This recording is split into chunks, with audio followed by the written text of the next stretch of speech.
ॐ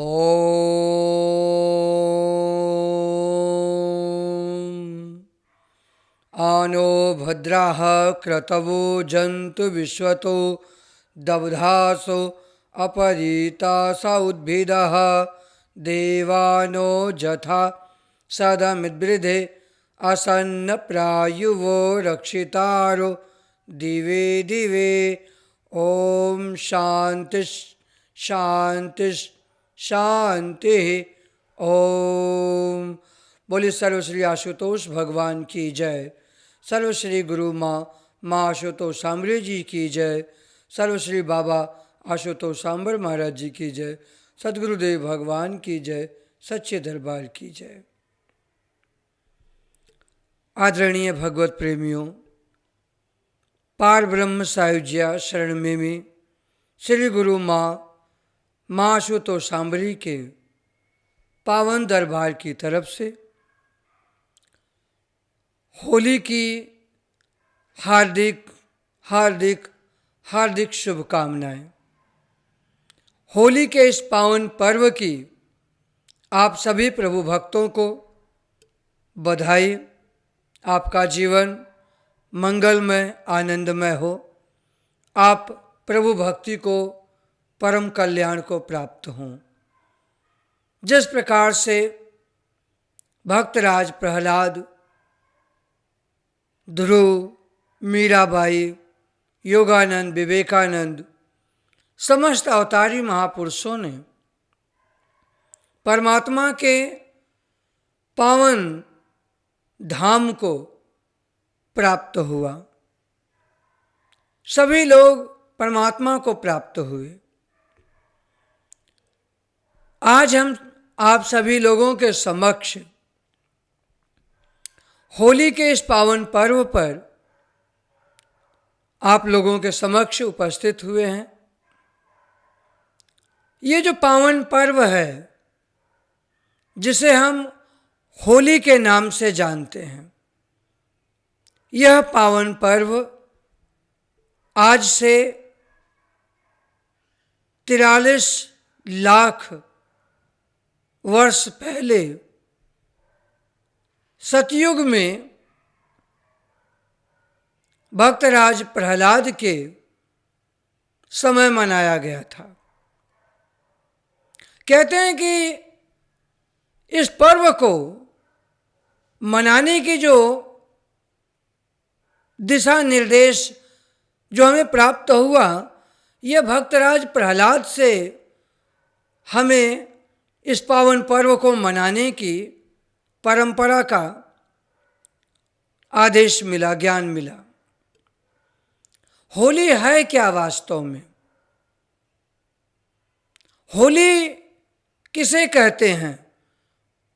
क्योंकि जब भक्तराज प्रहलाद के जीवन पर दृष्टिपात करें तो भक्तराज प्रहलाद भी होली खेल रहे हैं और हिरण्यकश्यपु भी है, वह भी बसंतोत्सव मना रहा है।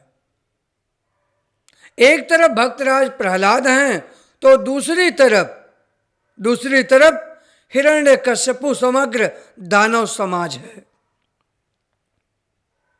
हम किस श्रेणी में हैं, ये जानने का है यह पर्व, विचार करने का है यह पर्व कि आखिर हम किस श्रेणी में हैं। हमारा जो पलड़ा है किस तरफ भारी है और किस तरफ झुका हुआ है, ये जानने का पर्व है। वास्तव में होली 2 शब्दों के मेल से बनती है, हो ली। यहां एक प्रश्न उत्पन्न हुआ, होली किसकी होली? अर्थात कोई है वो यह कह रहा है होली हम होलिए होलिए, जैसे नदी सागर की होली। नदी सागर में अपनी सारी उथल पुथल को समेटकर उसी में विलीन हो जाती है, वो अपने अस्तित्व को खो देती है। जिस तरीके से पानी का बुलबुला पानी से ही उत्पन्न होता है, पुनः वह पानी में ही समा जाता है। हमारे कहने का मतलब है कि ज्योति ज्योत में समानी, ज्योति जो थी, जो विलग हुई, वो परमात्मा में समाविष्ट हो गई। यह होती है होली। इसी को होली कहा गया है। भक्तराज प्रहलाद इसी श्रृंखला को लेकर चले। उन्होंने जीवन पर्यंत अनैतिकता का, असुरता का जमकर सामना किया, किसी के आगे घुटने नहीं टेके। उन्होंने वास्तव में होली के इस पर्व को मनाया। ये होली का पर्व उन्हीं से जाना जाता है। भक्तराज प्रहलाद जो भगवान श्री हरि के अनन्य भक्त हैं, परम भक्त हैं। भक्तराज प्रहलाद के गुरु हैं देवर्षि नारद, जो समय के पूर्ण गुरु हैं। देवर्षि नारद जी समय के पूर्ण गुरु हैं और उन्होंने भक्तराज प्रहलाद की माता कयादु को जब ज्ञान दिया, उस वक्त प्रहलाद अपनी माँ के गर्भ में थे। कहते हैं कि जिस समय माता कयादु ध्यान कर रही थीं, साधना करती थीं, तो उनके गर्भ से नारायण नारायण की ध्वनि का उच्चारण वह बालक भी करता था, अर्थात भक्तराज प्रहलाद। भक्त प्रहलाद जब माँ के गर्भ से जब उनका जन्म हुआ, तो उनके जो पिता हिरण्यकश्यपु थे, वो तपस्या करने के लिए गए थे।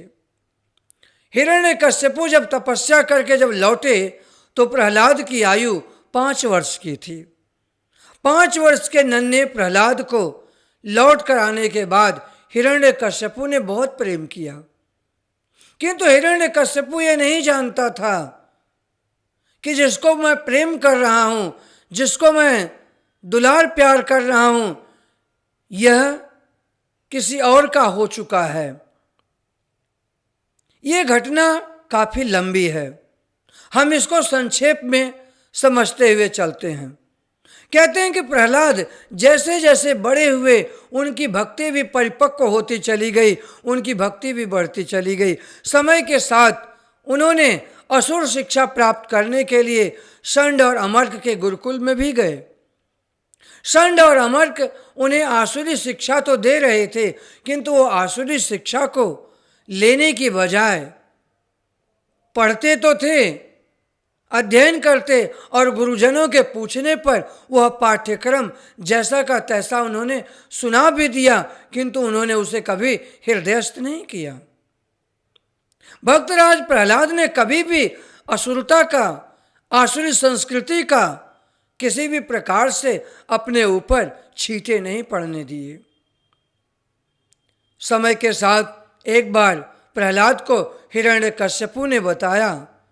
हिरण्यकश्यपु ने जब बुलवाया, हिरण्यकश्यपु के बुलवाने के बाद हिरण्यकश्यपु ने कहा कि प्रहलाद, तुम शिक्षा तो प्राप्त कर रहे हो, किंतु हमें ये बताओ कि तुम्हें सबसे अच्छी शिक्षा में से कौन सी शिक्षा लगी। भक्तराज प्रहलाद ने कहा कि पिताश्री, भगवान श्री हरि के जो भक्ति है वो 9 प्रकार से की जाती है। अर्थात भक्तराज प्रहलाद ने 9धा भक्ति का हिरण्यकश्यपु को उपदेश किया। इतना सुनना था कि हिरण्यकश्यपु आग बबूला हो गया और वह प्रहलाद को उठाकर अपनी गोदी से नीचे पटक दिया और डांटते हुए कहने लगा, किसने मेरे बच्चे को बिगाड़ा है? वह कौन है जो मेरा शत्रु है, जो समग्र असुर जाति का शत्रु है? आखिर वह है कौन और किसने ये दुस्साहस किया? मैं इसको असुर संस्कृति से लबालब देखना चाहता हूं, किंतु ये मेरे शत्रु विष्णु की महिमा गा रहा है। जब यह बात प्रहलाद ने कहा, हिरण्यकश्यपु ने जब ये कहा कि मेरे शत्रु की महिमा गा रहा है, तो प्रहलाद ने कहा कि पिताश्री, श्रीहरि किसी के शत्रु नहीं हैं, उनका नाम लेने मात्र से तो कल्याण हो जाता है, भव से पार हो जाते हैं लोग। हिरण्यकश्यपु ने कहा, अरे मूर्ख बालक, तू नहीं जानता, उस छलिया विष्णु ने तेरे चाचा हिरण्याक्ष का वध किया है, वो मेरा शत्रु है, वो समग्र असुर जाति का शत्रु है। बीच में संड और अमर्क ने रोकते हुए कहा, असुरराज, सुना है कि वरुण पांसों में बांध के रखने से बुद्धि सुधर जाती है, अतः आप चिंतित ना हो, आप परेशान ना हो, हम इसे भरसक प्रयास करेंगे, यह असुर संस्कृति को स्वीकार करे। किंतु नन्हे प्रहलाद के मनोभूमि पर किसी भी प्रकार की असुरता का, असुर संस्कृति का प्रभाव नहीं पड़ा। भक्तराज प्रहलाद असुर संस्कृति को स्वीकार नहीं किए। समय के साथ उनकी भक्ति भी बढ़ती गई और हिरण्यकश्यपु का क्रोध और प्रतिशोध भी बढ़ता गया। हिरण्यकश्यपु ने भक्तराज प्रहलाद की भक्ति को रोकने के लिए अब पिता और पुत्र दोनों में घमासान छिड़ गया। एक तरफ देवत्व है, एक तरफ भगवान श्रीहरि की भक्ति है, परम प्रकाश है, तो दूसरी तरफ अज्ञान है, अंधकार है। वो अज्ञान अंधकार जो प्रकाश से टकराने चला है, और दूसरी तरफ वह जो प्रकाश है वह उस अंधकार को उपदेश कर रहा है, समझा रहा है कि मान जाए, ठहर जाए, मेरी बात को स्वीकार करके समझकर अज्ञानता के पथ को छोड़ दे। किंतु हिरण्यकश्यपु नहीं माना। उसने भक्तराज प्रहलाद को तरह तरह की यातनाएं दी, पहाड़ से नीचे खाई में भी फेंकवाया, पागल हाथी के पैरों तले भी रौंदवाने की हरसक कोशिश की, विष का प्याला उन्हें दिया गया, काल कोठरी में उन्हें रखा गया। तरह तरह की यातनाओं के बाद जब उनकी मृत्यु नहीं होते देखी, हिरण्यकश्यपु अत्यंत हताश और निराश हो गया। हताश और निराश होकर बैठे हुए हिरण्यकश्यपु को हिरण्यकश्यपु की बहन होलिका ने देखा। होलिका कहने लगी, भ्राताश्री, आज तक तो मैंने आपको कभी चिंतित नहीं देखा इस प्रकार, आपकी चिंता का क्या कारण है? हिरण्यकश्यपु ने अपनी सारी व्यथा अपनी बहन से कह सुनाया। उसकी बहन होलिका ने कहा कि भ्राताश्री, आप चिंता मत करिए, अब आप बसंतोत्सव का आयोजन कीजिए। अब आप बसंतोत्सव का आयोजन कीजिए। उस आयोजन में समस्त नगरवासियों को, समग्र असुर जाति का असुरों को आप बुलवाइए। सारे असुर, सारे नगरवासी, सारा समाज इकट्ठा होगा और मैं उसी समाज के सामने एक कौतुक दिखाऊंगी, क्योंकि मुझे अग्निदेव से वरदान मिला है। मुझे ब्रह्मा जी ने ये वरदान दिया है कि मुझे अग्नि कभी जला नहीं सकती, अग्नि से न जलने का मुझे वरदान मिला है। इसलिए प्रहलाद को मैं गोदी में लेकर बैठूंगी और जो है कि जलती हुई लकड़ियों के ऊपर जब मैं बैठूंगी तो मैं तो बच जाऊंगी, क्योंकि मुझे अग्नि से न जलने का वरदान मिला हुआ है। मैं बच जाऊंगी और प्रहलाद जलकर स्वाहा हो जाएगा, प्रहलाद जल करके खाक हो जाएगा। इसी मनसा के साथ होलिका ने जब अपना विचार हिरण्यकश्यपु के सामने रखा, हिरण्यकश्यपु को लगा कहीं से आस की किरण आई है। अज्ञान ने, अंधकार ने हरसक प्रयास कर लिया। उसके बाद जब उसे कोई रास्ता नहीं दिखा तो उसको यह एक रास्ता मिला। अब हिरण्यकश्यपु ने क्या किया? नगर में घोषणा करवा दिया।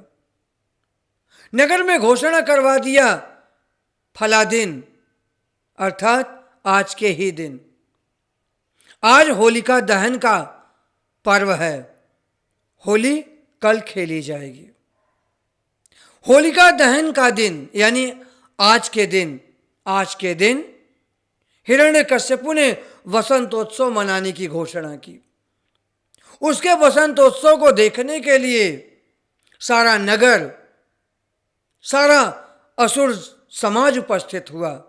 समस्त असुरों के सामने एक बहुत ही ऊंची लकड़ियों के ढेरी के ऊपर होलिका ने चिता सजाकर बैठी और नन्हे प्रहलाद उसकी गोद में बैठे। देखते ही देखते अग्नि का स्पर्श करा दिया गया। चारों तरफ से अग्नि पकड़ ली, अग्नि की लपटें उठने लगी। जब अग्नि की लपटें उठने लगी तो अग्नि की उन लपटों के द्वारा अज्ञान, अंधकार झुलसने लगा, अर्थात होलिका जलने लगी। जो पाप होता है, जो बुराई होती है, जो असुरता होती है, उसकी प्रतीक है होलिका। होलिका धू धू करके जलने लगी। होलिका जलती हुई चित्कार कर उठी, अरे बचाओ बचाओ, मुझे बचाओ, अग्नि को शांत करो, मैं जल रही हूँ। भ्राताश्री हिरण्यकश्यपु, मेरी मृत्यु हो जाएगी, मैं दम घुट रहा है, मैं जल रही हूँ। लेकिन कौन किसकी सुनता? उस लपटों को बुझाना असंभव हो गया। अंततोगत्वा उन लपटों को बुझाना असंभव हुआ। हिरण्यकश्यपु अपनी बहन होलिका को बचा नहीं पाया। होलिका जल करके खाक हो गई, स्वाहा हो गई होलिका, और प्रहलाद बच गए। यह होलिका दहन का पर्व है। होलिका दहन का यह जो पर्व है, यह बुराई पर अच्छाई की जीत का पर्व है। अर्थात आज के दिन बुराई हार गई और अच्छाई ने विजय प्राप्त किया। आज के दिन होलिका जो अज्ञान का पुतला है, जो पाप की प्रवृत्तियों से लथपथ है, वो होलिका जलकर स्वाहा हुई और भक्त की विजय हुई। जो भक्त हैं, जो प्रहलाद हैं, उनकी विजय हुई, उनकी जय जयकार हुई। लेकिन प्रहलाद की जय जयकार कैसे हुई, ये जानने का बहुत ही सारगर्भित रहस्य तो यही है। आखिर प्रहलाद बच कैसे गए? क्योंकि होलिका को अग्नि में न जलने का वरदान था। जिसको अग्नि में न जलने का वरदान था, वह अग्नि से जल करके मृत्यु को प्राप्त हो गया, स्वाहा हो गया। और जिसको अग्नि का जलने का कोई वरदान मिला नहीं, तो बच कैसे गया? आखिर ऐसा क्या था? आज का समाज वो यह सोचता है कि जैसे हम भक्ति कर रहे हैं उसी तरीके से भक्ति प्रहलाद ने भी की थी। बिल्कुल नहीं, ऐसा नहीं है। ऐसा बिल्कुल भी मत समझना, क्योंकि आपकी भक्ति में और प्रहलाद की भक्ति में विवेक का, ज्ञान का फर्क होना चाहिए, और फर्क आपको पता होना चाहिए। क्योंकि इसी चीज को जानने के लिए तो देवर्षि नारद जी पितामह ब्रह्मा के पास गए। कहते हैं कि जब होलिका अग्नि में जलकर स्वाहा हो गई, मृत्यु को प्राप्त हो गई, तो यह कौतुक देखकर देवताओं को बड़ा विस्मय हुआ। देवता आश्चर्यचकित हुए कि आखिर ऐसे कैसे हो गया? होलिका को तो वरदान मिला था, ब्रह्मा जी ने स्वयं वरदान दिया था। इसी रहस्य को जानने के लिए देवर्षि नारद द्रुत गति से ब्रह्मलोक चले गए। जब वो ब्रह्मलोक पहुंचे, उन्होंने जाके ब्रह्मा जी से कहा, ब्रह्मदेव पितामह, आपका दिया हुआ वरदान निष्फल हो गया। ब्रह्मा जी ने कहा, वो कैसे? नारद जी ने कहा, आपने जिस होलिका को यह वरदान दिया था कि उसे अग्नि नहीं जला सकती, वह होलिका धू धू करके जल गई, खाक हो गई वो होलिका, आपका वरदान निष्फल चला गया। इस पर जगत पितामह ब्रह्मा जी ने कहा, नहीं देवर्षि, मेरा वरदान निष्फल नहीं गया है, क्योंकि जिस होलिका को मैंने वरदान दिया था, उस होलिका को मैंने अग्नि में न जलने का वरदान दिया था। और यह सत्य है कि होलिका अग्नि से जली नहीं है। वास्तव में होलिका भगवान नारायण की क्रोधाग्नि से जलकर जरूर भस्म हो गई है, क्योंकि उस होलिका ने सीधे टक्कर भगवान से लिया, सीधी टक्कर उसने उस परमेश्वर से लिया। जो सीधा परमात्मा से टकराता है उसका यही परिणाम होता है।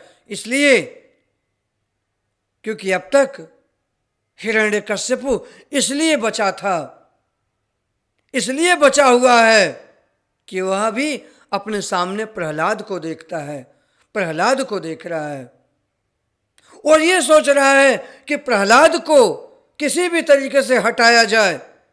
वो यह सोचकर चल रहा है, किंतु होलिका उसने तो सीधे ही दिए हुए वरदान को अपनी ढाल बना करके परमात्मा से सीधे टकराने चली, इसलिए वह जलकर स्वाहा हो गई, समाप्त हो गई। आदरणीय भक्तजनों, जिस वरदान की हम बात कर रहे हैं वह वरदान यह था कि अग्नि नहीं जला सकती, लेकिन उस अग्नि में जो दाहक तत्व है वो परमात्मा का ही तो है। किसको बचाना है, किसको स्वाहा कर देना है, ये निर्णय भगवान का होता है। इसीलिए तो किसी ने कहा कि अपना मान टले टल जाए, भक्त का मान न टलते देखा। अपना मान, भगवान ने होलिका को अग्नि में न जलने का वरदान दिया था, वह मान था उनका, लेकिन उन्होंने अपने मान की परवाह नहीं की। उन्होंने भक्त की मान की परवाह की, भक्त की उन्होंने रक्षा की, धर्म की स्थापना की, अधर्म का विनाश किया। इसी को कहते हैं अच्छाई पर जो है ना बट्टा लगाने जो जाते हैं उनका यही हाल होता है। इसलिए बुराई हार गई, अच्छाई यहां पर जीती। यह था होलिका दहन का विशिष्टतम पर्व। ये जो होलिका दहन का जो पर्व है, अगले दिन होली खेली जाती है, क्योंकि इस घटना के बाद हिरण्यकश्यपु अत्यंत आमर्ष में आ गया, अत्यंत क्रोधित हुआ और उसने प्रहलाद को पकड़ा और घसीटते हुए ले जाकर अपने आंगन में पटक दिया और कहने लगा कि कहाँ है तेरा विष्णु, बुला, मैं आज उससे सीधी तरह से टकराना चाहता हूं, सीधी टक्कर लेना चाहता हूं। कहाँ है वो छुपा बैठा, उसको बुला। भक्तराज प्रहलाद ने कहा, पिताश्री, प्रश्न ये नहीं है कि वो कहाँ नहीं है, प्रश्न यह होना चाहिए कि वे कहाँ हैं, कहाँ नहीं हैं।